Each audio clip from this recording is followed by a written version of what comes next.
comme en littérature et au cinéma, il existe des classiques en animé. Voici les 10 meilleures œuvres de ce format classées de façon indéniable.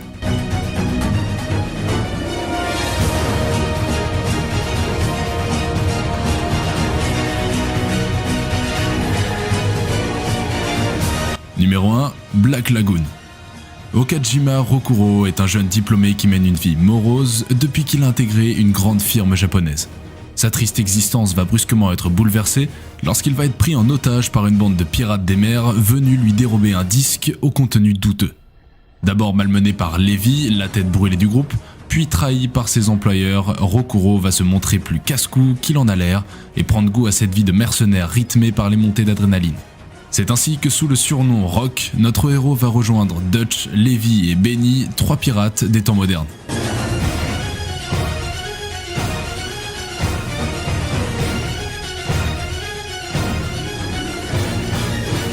Numéro 2, Gintama.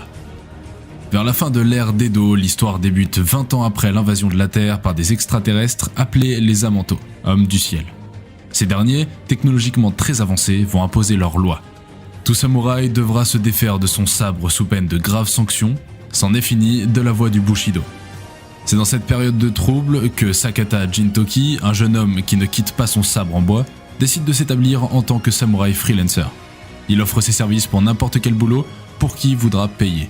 Il est rejoint plus tard par Shimura Shinpachi, un jeune apprenti samouraï, Kagura, une jeune Yato pleine d'énergie, et de Sadaharu, un énorme Inugami, littéralement chien-dieu. Cette œuvre est au premier abord une comédie sur fond historique sans réelle histoire et sans réel objectif à atteindre pour le personnage principal, comme devenir Hokage ou roi des pirates par exemple. Cependant, plus le manga s'avance, plus on découvre que parfois l'histoire ne se prête plus au rire. L'histoire en cours et celle des différents personnages deviennent plutôt dramatiques. Certains passés sont tragiques, malgré les gags qui sont tout de même présents, même dans les moments les plus intenses et inattendus. Numéro 3, Parasite The Maxim. Une nuit, des sphères de la taille des balles de tennis, contenant des créatures à l'apparence de serpents, tombent en nombre inconnu partout dans le monde. Ils sont programmés pour prendre la place des cerveaux humains.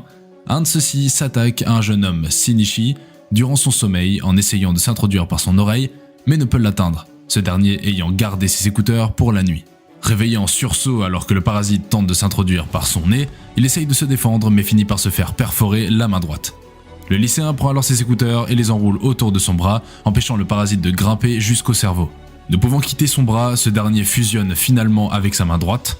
Pendant ce temps, d'autres parasites ayant réussi à prendre possession du cerveau de leur hôte commencent à se nourrir d'êtres humains, tandis que la créature et Shinichi sont forcés de cohabiter.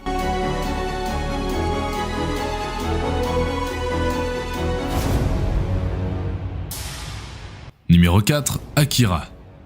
31 ans plus tard, après la Troisième Guerre mondiale, en 2019, Neo-Tokyo est une mégapole corrompue et sillonnée par des bandes de jeunes motards désœuvrés et drogués. Une nuit, l'un d'eux, Tetsuo, a un accident en essayant d'éviter ce qui semble être d'abord un jeune garçon, mais qui a un visage de vieillard. Il est capturé par l'armée et fait l'objet de nombreux tests dans le cadre d'un projet militaire secret visant à repérer et à former des êtres possédant des prédispositions à des pouvoirs psychiques, télépathie, téléportation et télékinésie.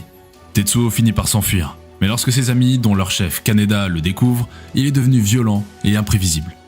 En parallèle, se nouent des intrigues politiques. Dans la rue et dans les alcôves de pouvoir, le nom d'Akira circule. Sauveur messianique pour certains groupes religieux, il est de toute évidence lié au projet militaire auquel Tetsuo a été mêlé malgré lui. L'armée essaye par tous les moyens de continuer le projet en espérant percer le secret de la puissance d'Akira et de la maîtriser pour s'en servir par la suite. De leur côté, les politiques ne voient pas l'intérêt de continuer à allouer du budget à un projet de plus de 30 ans qui n'a jamais rien apporté. Enfin, un mouvement révolutionnaire veut renverser le pouvoir en utilisant le phénomène Akira à des fins politiques. Tetsuo gagne peu à peu en puissance et lorsqu'il apprend qu'Akira aurait un pouvoir plus grand que lui et qu'il pourrait être responsable de ses maux de tête, il décide d'aller le retrouver. Il passe sans difficulté les barrages mis en place par l'armée pour l'en empêcher et finit par découvrir Akira, un ensemble d'organes disparates disposés dans différents tubes transparents. Hors du laboratoire, Tetsuo n'a plus accès aux médicaments qui lui permettent de contrôler son pouvoir. Il est dépassé par son pouvoir et finit par disparaître avec Akira et les autres sujets d'expérience. Les dégâts infligés à la ville à la suite de cette disparition sont considérables. Inondations, immeubles écroulés.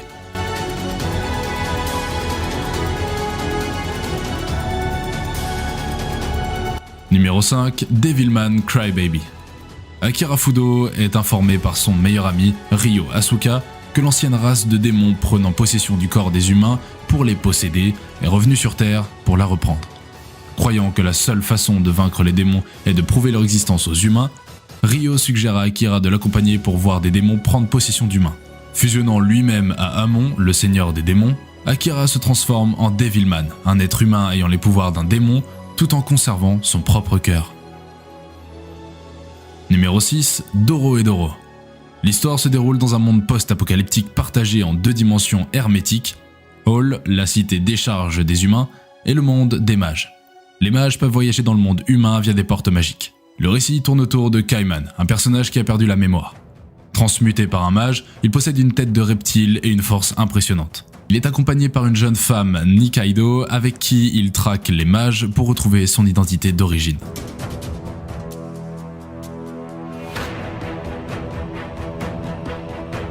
Numéro 7, Drifters. Toyohisa Shimazu, jeune samouraï participant à la bataille de Sekigahara, à l'époque du Japon féodal, se retrouve soudain plongé dans un autre monde. Rapidement, il découvre que plusieurs autres guerriers renommés ont dérivé dans cette dimension. Le jeune homme se retrouve plongé dans une guerre sans merci, dont il ignore encore les tenants et les aboutissants. Guerre qu'il doit mener aux côtés de 2 célèbres figures historiques japonaises, Oda Nobunaga et Yoichi Natsu, avant d'être rejoint par d'autres combattants et stratèges issus de diverses époques, tels Cannibal Barca et Sudense Kid. Ces personnages historiques sont tous des combattants ou des stratèges militaires et politiques rompus à l'art de la guerre, parfois les deux.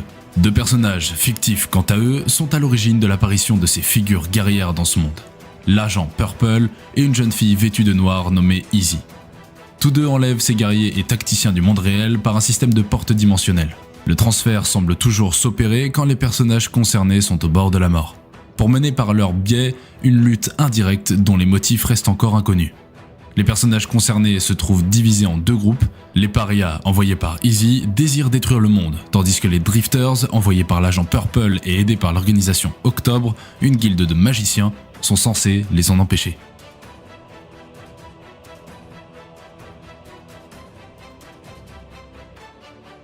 Numéro 8, Black Clover.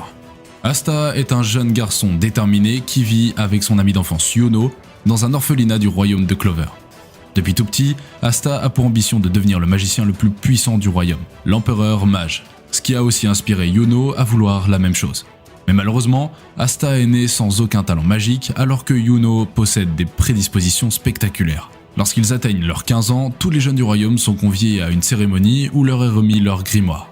Alors que Yuno reçoit le légendaire grimoire avec un trèfle à 4 feuilles, considéré comme un mythe puisque la légende prétend que le premier empereur mage utilisait également un grimoire portant un trèfle à 4 feuilles. Asta ne reçoit rien. Après la cérémonie, Yuno est attaqué par un brigand qui souhaite lui voler son grimoire pour ensuite tenter de le revendre. Asta part pour le sauver mais se retrouve en difficulté. Heureusement, il est sauvé par un mystérieux grimoire avec un trèfle à 5 feuilles et une grande épée rouillée qui symbolise le démon. Asta et Yuno se font la promesse de se battre tous les 2 pour le titre d'empereur mage. Alors que leurs chemins se séparent sur la route des chevaliers mages, leur objectif est toujours le même, devenir le prochain empereur mage. Numéro 9, Cabaneri of the Iron Fortress. Durant la révolution industrielle, une mystérieuse pandémie frappe le monde et ne tarde pas à se répandre jusqu'aux confins de l'Orient, même dans les îles souveraines de Hinomoto. Les personnes elles-mêmes infectées ou mordues par d'autres humains infectés sont transformées en cabanés, c'est-à-dire cadavres, redoutables morts-vivants avides de sang dont l'extermination est extrêmement difficile.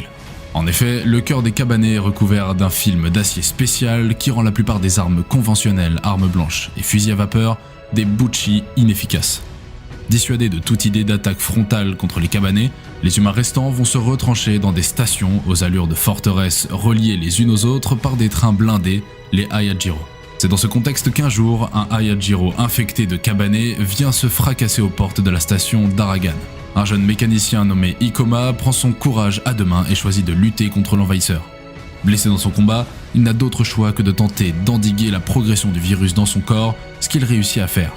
Il devint alors un Cabaneri, un être doté d'une force extraordinaire qui se situe à la frontière entre l'humain et le cabané. Grâce à Momei, une autre Cabaneri, Ikoma va embarquer tant bien que mal à bord du Kutetsuju avec les rescapés en direction de la ville la plus fortifiée du pays. Ainsi commence le long et périlleux voyage des survivants de la station d'Aragan. Numéro 10, Castlevania. L'intrigue de la série est basée sur le jeu Castlevania 3 Dracula's Curse, ainsi que Castlevania Curse of Darkness.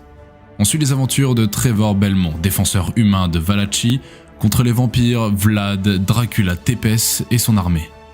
Après que l'humaine Lisa Tepes a été accusée de sorcellerie puis condamnée au bûcher, son époux Dracula décide de se venger en exterminant la totalité de l'espèce humaine. Il est contré dans son action par Trevor Belmont, un humain chasseur de vampires, Sifa Belnad, une magicienne, et Adrian Alucard Tepes, son fils mi-humain, mi-vampire.